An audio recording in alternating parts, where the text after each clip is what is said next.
BPSC का विवादों से एकदम चोली दामन का नाता हो गया कि जो रिजल्ट निकला है तो सीरियल से रोल नंबर आए।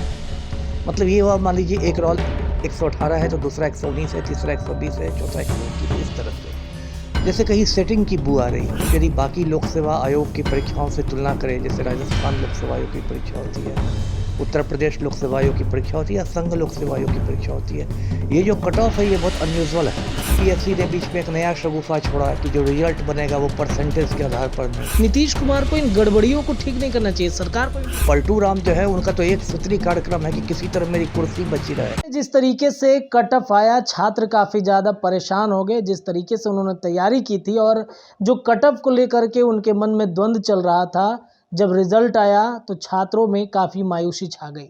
छात्र लगातार इसका विरोध कर रहे हैं कि हमारा नहीं हुआ, कई चीज़ें गड़बड़ियां हैं। इन तमाम चीज़ों पर हम सर से बातचीत करने के आए। हमारे साथ हैं पूर्व आईपीएस अमिताभ दास सर हैं। सर, आपका बहुत बहुत स्वागत है। जी, थैंक यू, धन्यवाद। सर, बीपीएससी में जिस तरीके से कट ऑफ आया, इतिहास में ऐसा पहली बार हुआ, इतना ज़्यादा कट ऑफ आया, छात्र काफ़ी ज़्यादा परेशान हो गए, क्या कहेंगे सर? अब क्या कहूँ मैं, मुझे तो लगता है कि बीपीएससी का विवादों से एकदम चोली दामन का नाता हो गया है। मतलब कोई भी काम बीपीएससी से होता है तो उसमें कुछ विवाद पैदा हो जाता है। मैं पिछले कुछ महीनों की बात दर्शकों को याद दिलाऊं। अब 8 मई को बीपीएससी का पीटी एग्ज़ाम हुआ था, उसमें पेपर लीक कर गया, पूरी परीक्षा रद्द करनी पड़ी आपको। उसके बाद ईओयू ने जो आर्थिक अपराध इकाई ने जो शुरू की जांच, उसमें कोई बहुत बड़ा घड़ियाल नहीं पकड़ा गया। टुटपुजिए कुछ लोगों को पकड़ के खाना पूरी की गई, अंदर कर दिया गया। उसके बाद देखिए बीपीएससी ने बीच में एक नया शगुफा छोड़ा कि जो रिजल्ट बनेगा वो परसेंटेज के आधार पर नहीं, परसेंटाइल के आधार पर बनेगा। फिर उस पर हंगामा हुआ, प्रदर्शन हुआ, लाठीचार्ज हुआ, सब कुछ हुआ। अंत में वो वापस लेना पड़ा। फिर बीपीएससी ने कहा कि परीक्षा जो होगी 2 दिन होगी। फिर उस पर हंगामा हुआ, फिर उसको वापस लेना पड़ा। फिर जो परीक्षा की तारीख निकली तो पता चला कि वो यूपीएससी के मेन एग्ज़ाम से टकरा रही है। तो क्या हो गया है बीपीएससी को, ये लोग माइंड नहीं अप्लाई कर रहे हैं, क्या कर रहे हैं। अब देखिए, अभी आपने बात की, जो पुनर्परीक्षा हुई उसका रिजल्ट आया है। अब इसको लेके बहुत सारे अभ्यर्थी मेरे पास ही फ़ोन कर रहे हैं, उनको शिकायतें हैं। 113 कट ऑफ गया है, बहुत ज़्यादा गया है, बहुत लोगों को नहीं हुआ है। आप यदि बाकी लोक सेवा आयोग की परीक्षाओं से तुलना करें, जैसे राजस्थान लोक सेवा आयोग की परीक्षा होती है, उत्तर प्रदेश लोक सेवा आयोग की परीक्षा होती है, या संघ लोक सेवा आयोग की परीक्षा होती है, ये जो कट ऑफ है ये बहुत अनयूजुअल है, असामान्य आप इसको कह सकते हैं। तो एक ये बात अजीबोगरीब आई है। दूसरी बात आई है, आज कुछ लोगों से मैं बात कर रहा था, कुछ छात्र नेताओं ने भी फ़ोन किया था कि जो रिजल्ट निकला है तो सीरियल से रोल नंबर्स आए। मतलब ये हुआ, मान लीजिए एक रोल 118 है तो दूसरा 119 है, तीसरा 120 है, चौथा 121, इस तरह से। जैसे कहीं सेटिंग की बू आ रही हो। मैं ये नहीं कह रहा कि सेटिंग हुई ही हो, लेकिन सेटिंग की बू आ रही है, एक संदेह पैदा होता है। एक अलग विवाद आ रहा है, जो कुछ लोग अभ्यर्थियों ने मुझसे बताया है कि आंसर की में जो सवाल का जवाब दिया गया था और जिससे उन्होंने मैच किया और अपने आंसर को सही पाया था, जब उनका मूल्यांकन हुआ तो उसका अंक उनको नहीं दिया गया। तो आंसर की में गड़बड़ है। उनका पूरा दावा है कि हमने जो जवाब दिया था वो सही था, लेकिन उसका मुझे अंक नहीं मिला। किसी के 2 नंबर से छूट गई ये परीक्षा, किसी की 3 नंबर से छूट गई है। तो कुल मिलाकर देखिए, बहुत असंतोषजनक स्थिति है और लोगों में बहुत आक्रोश बढ़ता जा रहा है। यही चिंता की बात है जी। सर, पिछली बार जब पेपर लीक का मामला हुआ था तो नीतीश कुमार के पास बच्चे गए थे, नीतीश कुमार ने संज्ञान लिया। इस बार क्या लग रहा है सर? और ये पेपर जो क्वेश्चन की बातचीत हो रही है, छात्र लगातार कह रहे हैं कि क्वेश्चन जो है गलती आ गया है उनका। जो क्वेश्चन पेपर सेट करते हैं उनको हटाने की भी बातचीत चल रही है कि उन लोगों को भी बदला जाए। जी, बिल्कुल होना चाहिए ना कहीं तो आपको जिम्मेवारी फिक्स करनी पड़ेगी ना। कहीं ना कहीं तो जिसका भी उत्तरदायित्व है, अगर उसने गलती की है तो उसको तो दंडित होना चाहिए ना। सिर्फ लड़के लड़कियां ही सफ़र करेंगे।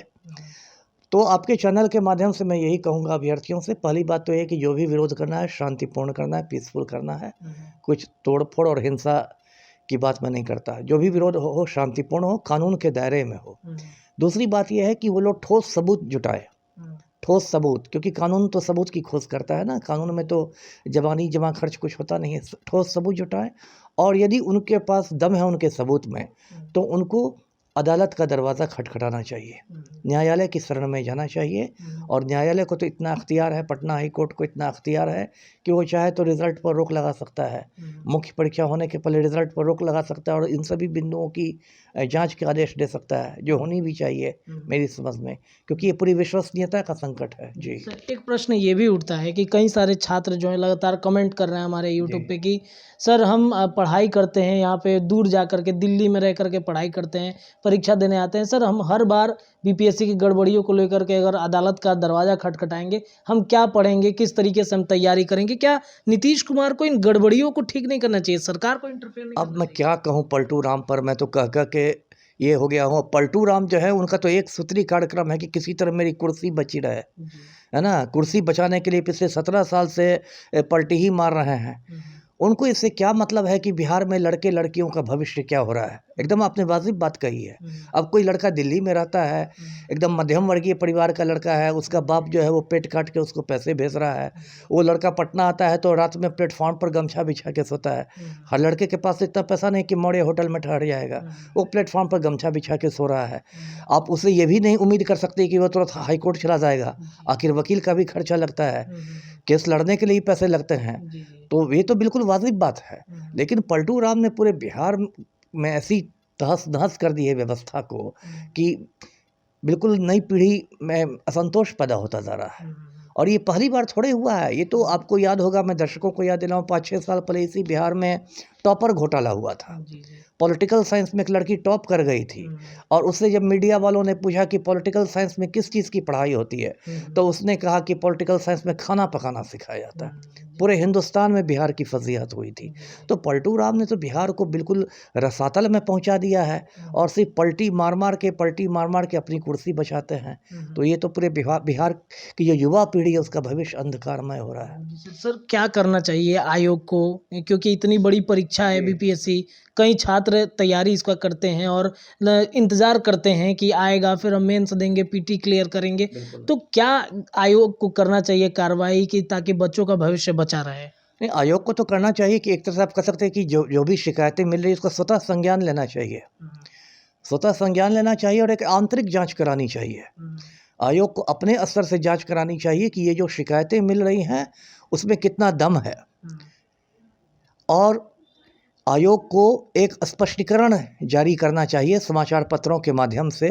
अगर बीपीएससी को ये लगता है कि नहीं, शिकायतों में कोई दम नहीं है, बीपीएससी अपनी जगह पर बिल्कुल सही है, तो उसमें आयोग को मतलब हिंदी, इंग्लिश, उर्दू के समाचार पत्रों के माध्यम से एक स्पष्टीकरण जारी करना चाहिए कि इस वजह से कट ऑफ ऐसा हुआ है, इस तरह से ये हुआ है, जिससे लोगों में जो शंकाएं हैं वो शंकाएं दूर हो। क्योंकि आयोग को तो अपनी विश्वसनीयता बचा कर रखनी होगी ना। यदि आयोग की साख खत्म हो जाती है तो फिर क्या बचेगा। जी चलिए, बहुत बहुत धन्यवाद। तो देखा आपने बीपीएससी से तमाम जो समस्याएं आ रही हैं छात्रों को लेकर के या फिर आयोग की गड़बड़ियों को लेकर के, इन तमाम मुद्दों पर हमारे साथ चर्चा किए हैं पूर्व आईपीएस अमिताभ दास सर। तमाम खबरों का सिलसिला जो है यूं ही चलता रहेगा। अपनी राय कमेंट सेक्शन में छोड़ते जाइएगा। जो भी प्रश्न होंगे आप एक बार कमेंट में रखिए, हम सर के पास एक बार फिर आएंगे उन तमाम सवालों के जवाब लेने के लिए। फिलहाल के लिए इतना ही, बहुत बहुत शुक्रिया।